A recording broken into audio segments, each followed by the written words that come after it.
और दूसरी ओर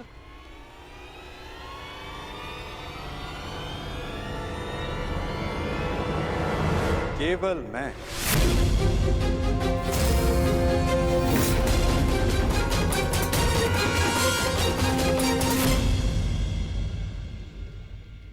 अकेला और निहत्था। मैं वचन देता हूं, किसी भी परिस्थिति में मैं इस युद्ध में अस्त्र नहीं उठाऊंगा।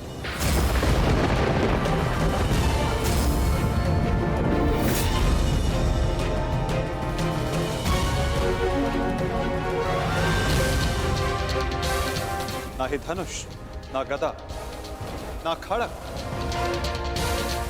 ना ही सुदर्शन चक्र।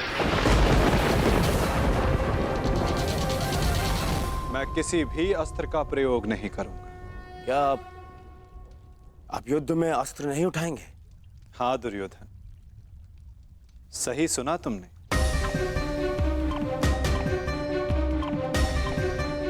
मैंने निर्णय ले लिया है कि मुझे क्या चाहिए। नहीं दुर्योधन, पहले तुम्हें मांगने का अवसर नहीं मिलेगा। क्या? ये मांग कुरुवंश के मध्य हो रही है और अर्जुन तुम्हारा अनुज है, और धर्म कहता है कि मांगने का पहला अधिकार अनुज का होता है। कोई अनुज नहीं है, वो शत्रु है ये मेरा। और आपने ने कहा था जो आपके समक्ष पहले आएगा आपका समर्थन उसी को मिलेगा। मैंने अपना वचन निभाया दुर्योधन। तुमने कुरुवंश को समर्थन देने की मांग की और कुरुवंश के लिए मैंने अपनी शक्ति को 2 भागों में विभाजित किया। अब विषय नीति का है दुर्योधन, और नीति के अनुसार प्रथम मांगने का अधिकार अर्जुन को। यदि बात नीति की है तो इस अर्जुन का यहां आना ही नीति सम्मत नहीं है। किसी राज्य का राजा नहीं है वो। राजा तो तुम भी नहीं हो युवराज दुर्योधन। परंतु मैं अपने पिता महाराज धृतराष्ट्र का प्रतिनिधित्व करता हूं, और मैं अपने ज्येष्ठ भ्राता महाराज युधिष्ठिर का प्रतिनिधित्व करता हूं। राजा है? कैसा राजा? 13 वर्ष पूर्व उनसे उनका सिंहासन छिन चुका है, और वही सिंहासन उन्हें मिले, इसलिए ये युद्ध हो रहा है। तो यदि तुमने राज्य लौटा दिया होता तो ये युद्ध कभी नहीं होता। यदि अज्ञातवास पूर्ण किया होता तो राज्य अवश्य लौटा देता। दुर्योधन! अज्ञातवास पूर्ण किया होता तो राज्य अवश्य लौटा देता। दुर्योधन! शांत हो जाओ तुम दोनों। ये मत भूलो कि तुम दोनों यहां अतिथि हो, और अतिथि की मर्यादा होती। अपने अतिथि के घर पर यूं झगड़ा करना तुम दोनों को शोभा नहीं देता। तो जैसा कि मैंने कहा, अर्जुन को प्रथम अवसर मिलना चाहिए। आप चाहते हैं कि अर्जुन को नारायणी सेना चुनने का अवसर मिले।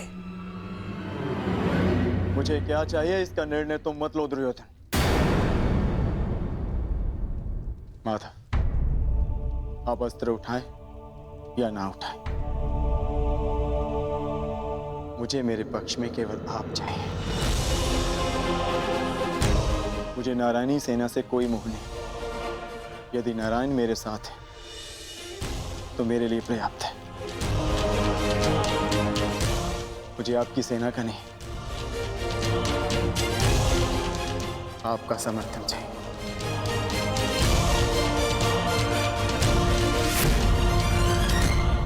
क्या आपको यह विनती स्वीकार है माता?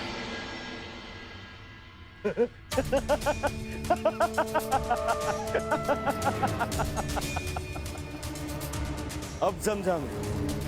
यदि 12 वर्ष के वनवास में तुम्हारा क्षत्रिय गुण ही नहीं, तुम्हारा तुम्हारी बुद्धि भी हार ली है मूर्ख। स्वयं मेरे गले में विजयश्री की माला पहना दी तुमने। तुमने तो स्वयं अपनी पराजय का मार्ग चुन लिया। इतनी विशाल शक्तिशाली अपराजय सेना को ठुकराकर, और तुमने चुना निहत्थे कृष्ण को, जो अब कदाचित स्वयं की रक्षा भी नहीं कर पाएगा युद्ध में। दिख रहा है मुझे कि कैसे तुम पांचों पांडवों के शवों पर अट्ठास मारकर उत्सव मना रहा हूं मैं।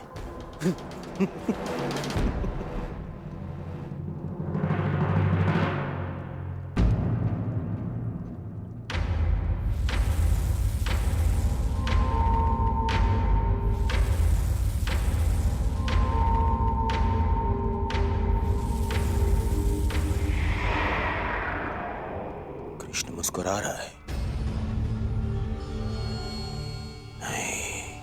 नहीं, कुछ तो छल है। अब समझा। नारायणी सेना मुझे दे दी, जबकि उसके स्वामी तो आप स्वयं हैं। वो अपने ही स्वामी पर प्रहार कैसे करेगी? उल्टा वो तो हमारी ही सेना को हानि पहुंचाएगी। नहीं, ये छल है ये।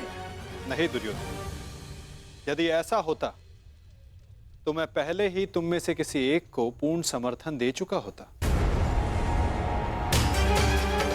पक्षपात ना हो, इसलिए मैंने अपनी शक्ति को 2 भागों में विभाजित किया है। परंतु क्या है ना वासुदेव, मुझे संदेह है कि आपकी ये सेना मेरा आदेश नहीं मानेगी। अवश्य मानेगी।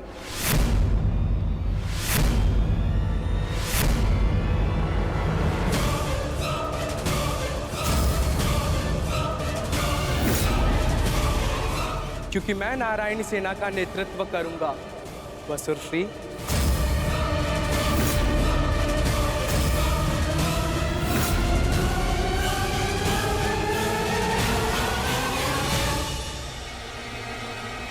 इसलिए मैंने अपनी शक्ति को 2 भागों में विभाजित किया है। परंतु क्या है ना वासुदेव, मुझे संदेह है कि आपकी ये सेना मेरा आदेश नहीं मानेगी।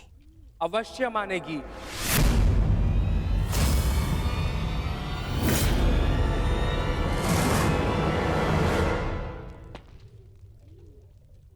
क्योंकि मैं नारायणी सेना का नेतृत्व करूंगा।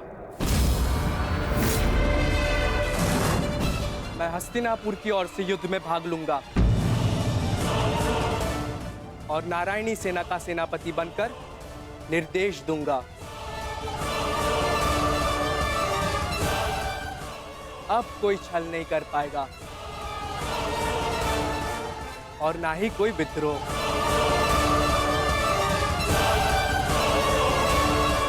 अब तो आपके मन में कोई संदेह नहीं है ना स्वसुरश्री? अब कोई संदेह नहीं।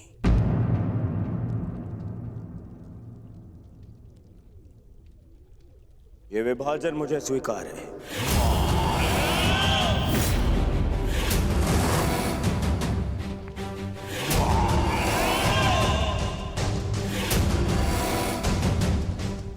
हस्तिनापुर नारायणी सेना की प्रतीक्षा करेगा।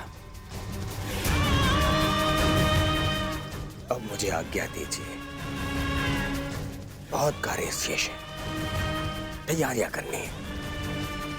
विनम्रता से।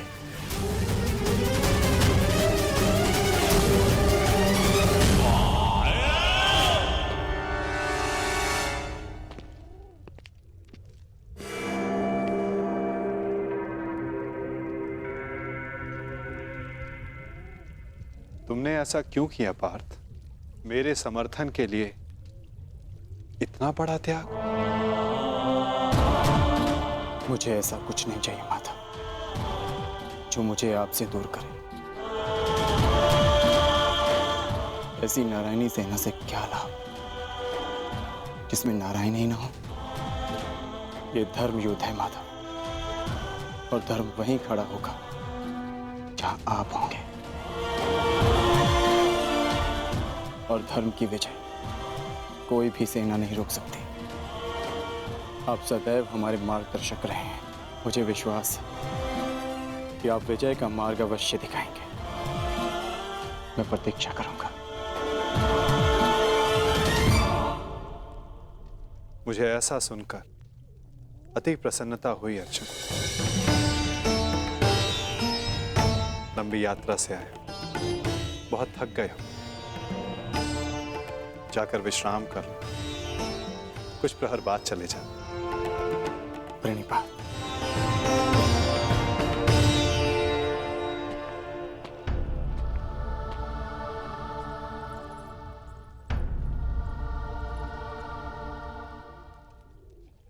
मुझे क्षमा कर दीजिए पिताश्री। मैंने आपको पक्षपाती समझा। मुझसे बहुत बड़ी भूल हो गई। ठीक कहा था आपने। आप लोगों को नहीं चुनते, लोग आपको चुनते हैं।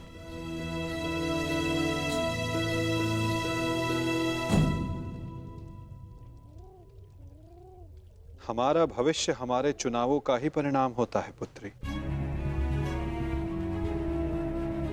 जीवन में किस मोड़ पर हम क्या निर्णय चुनते हैं, उससे सिद्ध होता है कि हमें हमारा लक्ष्य मिलेगा या नहीं। परंतु क्या होगा पिताश्री? मैं ऐसा क्या करूं जिससे मेरे पति और मेरे पिता सुरक्षित रहे? कर्म करो लक्ष्मण, फल की चिंता ना करो। तुम्हारे पिता और सांब को उनके कर्मों का फल मिलेगा और अर्जुन को अपने कर्मों का।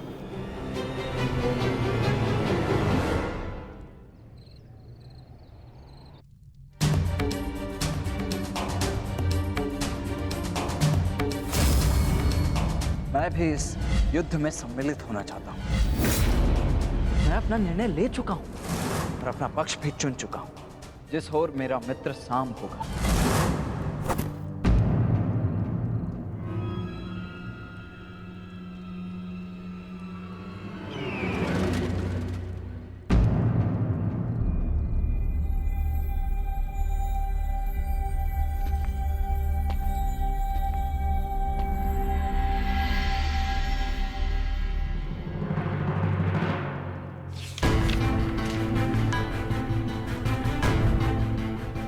अंगराज, युवराज दुर्योधन द्वारका से हस्तिनापुर लौट रहे हैं और सूचना ये है कि नारायणी सेना दुर्योधन के पक्ष में आ गई है और कृष्ण अर्जुन के पक्ष में है।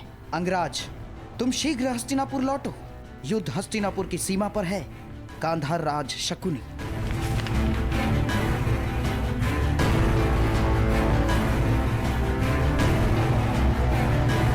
ये तुमने कैसी मूर्खता कर दी मित्र, कैसी मूर्खता कर दी तुमने।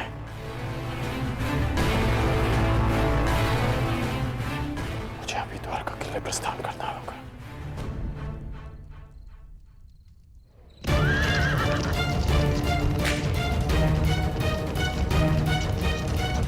पिताश्री!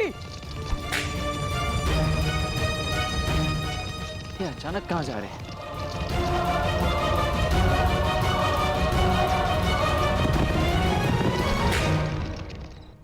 माँ,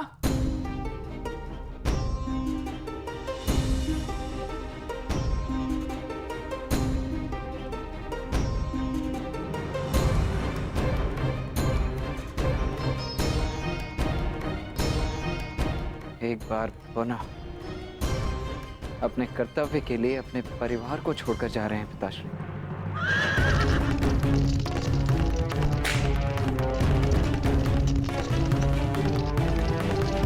विश्वास नहीं होता। अर्जुन इतना बड़ा मूर्ख है। इतनी सरलता से मुझे नारायणी सेना दे दी। हाँ?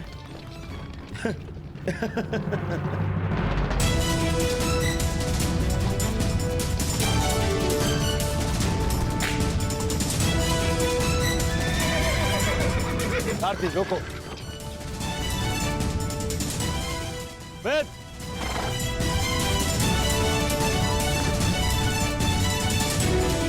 अच्छा हुआ तो मुझे यही मिल गए। मैं सोच ही रहा था कि सबसे पहले ये शुभ समाचार मैं तुम्हें ही दूं। जानते हो मैंने क्या किया है? यही मैं जानना चाहता हूँ कि यह तुमने क्यों किया है। प्रतीत होता है कि तुम्हें सूचना पहले ही मिल गई है, परंतु तुम दुखी क्यों? तुम्हें तो प्रसन्न होना चाहिए। मुझे नारायणी सेना मिली।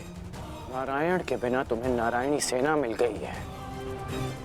मैंने तुमसे कहा था कि तुम्हें अर्जुन से पूर्व द्वारका पहुंचना। तुम अर्जुन से पूर्व द्वारका क्यों नहीं पहुंचे मित्र?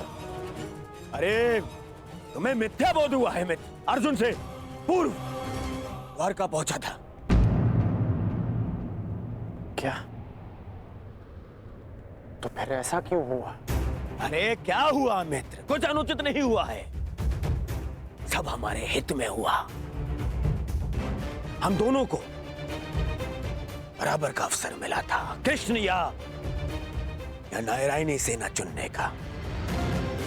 उस मूर्ख ने नारायणी सेना छोड़कर कृष्ण को चुना। और मैंने भी उसकी मूर्खता के लिए उसे रोका नहीं। और क्यों रोकता? हाँ? पहले अवसर उसे मिला, जबकि पहले मैं पहुंचा था। और तुमने वासुदेव को नहीं चुना। ये क्या किया तुमने? तुमने वासुदेव को क्यों नहीं चुना मित्र?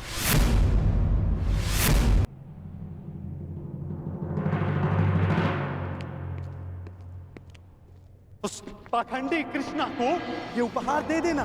कहना उसको कि उसके पास मेरी एक वस्तु है जो मुझे चाहिए। तुम्हें चिंता करने की कोई आवश्यकता नहीं है मित्र। अब हमारा सामना कोई नहीं कर सकता है। हमारे पास संसार की सबसे बड़ी और सबसे ताकतवर सेना है, नारायणी सेना, जो आज तक कभी पराजित नहीं हुई। और तुम्हें लगता है कि मैंने कृष्ण को ना चुनकर कुछ अनुचित किया है? वो कृष्ण जो इस युद्ध में शस्त्र भी नहीं उठाएगा। मित्र, तुम जानते हो कि नारायणी सेना आज तक अपराजित क्यों रही है? वो अपराजित रही है केवल वासुदेव के कारण। और आज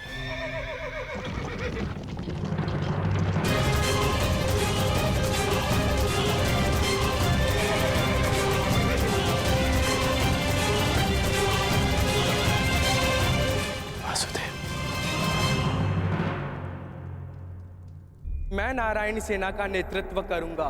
मैं हस्तिनापुर की ओर से युद्ध में भाग लूंगा। अब ना ही कोई छल कर पाएगा और ना ही कोई विद्रोह।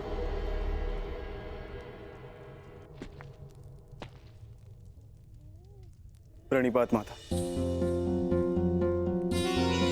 पार्थ, क्या हुआ पार्थ? कुछ भूल गए थे? हाँ माता, मैं आपको बताना भूल गया था कि द्वारका पहुंचने में मुझे विलंब हुआ था, क्योंकि मार्ग में मेरा एक विचित्र घटना से सामना हुआ। तुम्हारे कहने का तात्पर्य यह है कि तुम्हारा सामना किसी विचित्र मनुष्य से हुआ है ना पार्थ?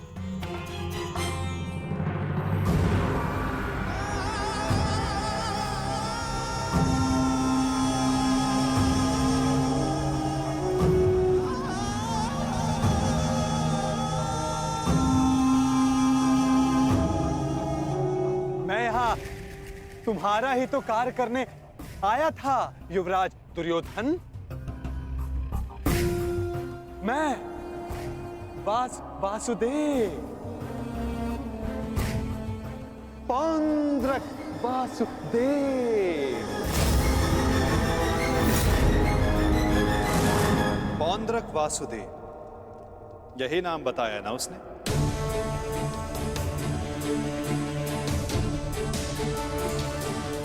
जिसने मेरी भांति वेशभूषा भी धारण कर रखी थी, है ना? हाँ, आप जानते हैं मैं भी कैसा प्रश्न पूछ रहा हूं। भला आपसे क्या छिपा है? परंतु मेरी समझ में ये नहीं आता कि वो पाखंडी आपके रूप में प्रस्तुत होकर सबको भ्रमित कर रहा है और आप शांत। शांति की आशा में कभी कभी शांत बैठना भी पड़ता है पार्थ।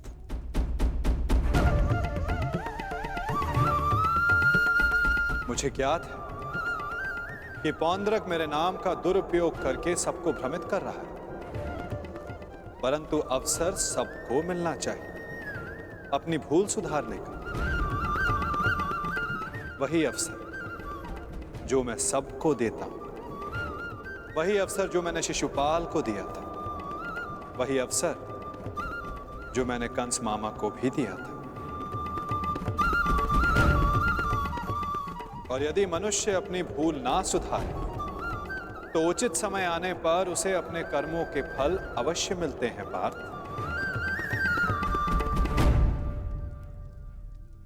अब तुम मुझे पौंद्रक का संदेश सौंप सकते हो पार्थ।